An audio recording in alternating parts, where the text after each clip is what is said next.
chaîne poker.com.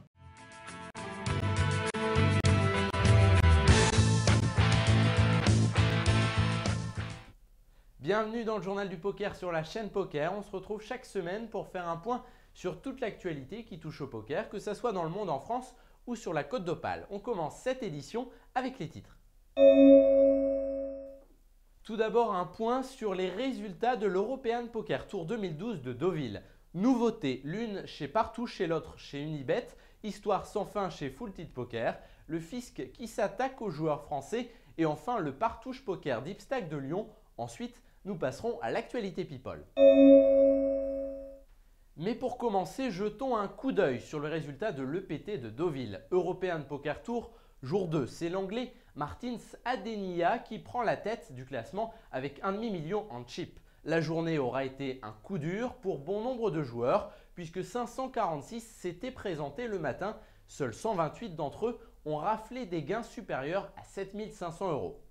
À la fin du jour 3, il n'en restait que 54. Le chip leader est français, il s'agit de Samfan Fomvea. Ce dernier s'est emparé du pot à 1 500 000 et occupe à la fin de la journée la tête du classement.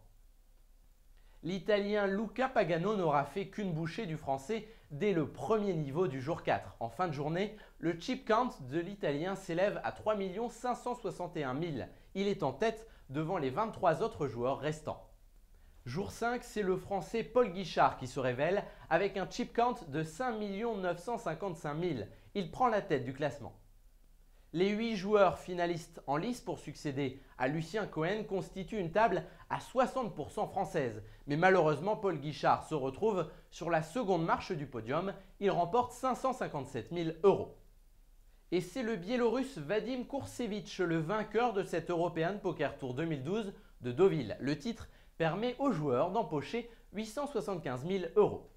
Le Good Morning Partouche, qu'est-ce que c'est? C'est le premier tournoi de la journée. Chaque matin, dès 9 h, tentez de vous qualifier grâce aux free rolls ou aux satellites. Au programme, 5 satellites turbo à 10 centimes, 2 satellites standards à 30 centimes, 3 free rolls à 6 h, 7 h, 8 h pour 25 tickets gagnants.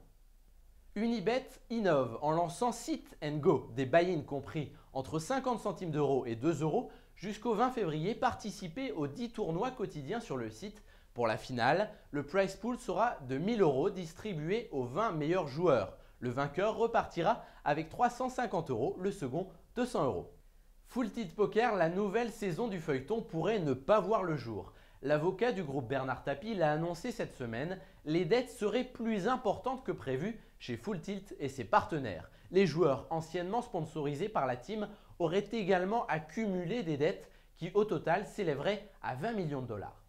Reverser une partie de ces gains à l'État, c'est ce qu'une trentaine de joueurs ont été invités à faire par le fisc. La majorité des joueurs ne seraient pas contre, mais en échange, ils réclament l'obtention d'un statut aux yeux de tous les salariés, chose que l'État ne semble pas enclin à accorder, apparemment son objectif étant de récolter de l'argent et rien d'autre. Ce contrôle fiscal annoncé est la conséquence d'une rentrée régulière d'argent chez certains joueurs. Car même si le poker est considéré comme un jeu de hasard, si un salaire tombe tous les mois, il doit aux yeux de la loi être tout de même déclaré et donc imposable. En réalité, la législation actuelle n'est pas adaptée pour traiter ce genre d'affaires. Donc, que ce soit pour invoquer une déduction d'un impôt sur des gains réguliers ou pour dénoncer des revenus non déclarés, l'État semble tout à fait dans son droit. Affaire à suivre, mais ce qui est sûr, c'est que les meilleurs joueurs qui émigrent seront de plus en plus nombreux.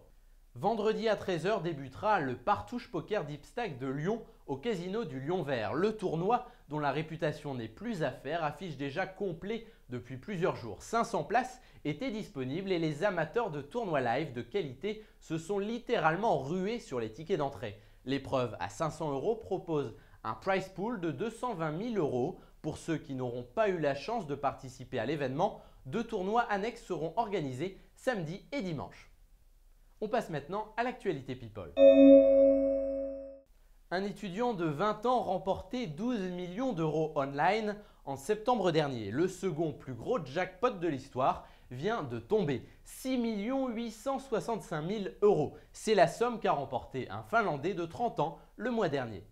Le mannequin et joueuse passionnée Emeline Ayer fait son entrée Chez Poker Extrême, la jeune femme aurait dû participer à la seconde édition de la Maison du Bluff. Aujourd'hui, elle tente une seconde entrée sur scène. Son succès est loin d'être garanti puisqu'elle fait déjà jaser bon nombre de joueuses.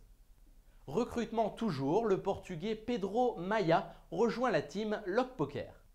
Le Texan Doyle Branson, bientôt octogénaire, ne jouera plus en international. Ce mastodonte du poker n'a plus rien à prouver. Son palmarès, 10 bracelets WSOP ou encore un titre WPT et des gains qui s'élèvent à 6 millions de dollars. Désormais, son terrain de jeu s'étend de Las Vegas jusqu'en Californie. Le champion avait déjà annoncé qu'il ne participerait plus qu'au cash game. Il a déclaré également vouloir mettre l'accent sur le pot limit Omaha. Bref, le poker high stakes, ce n'est pas terminé pour Doyle, seulement dorénavant, ça se fera à domicile.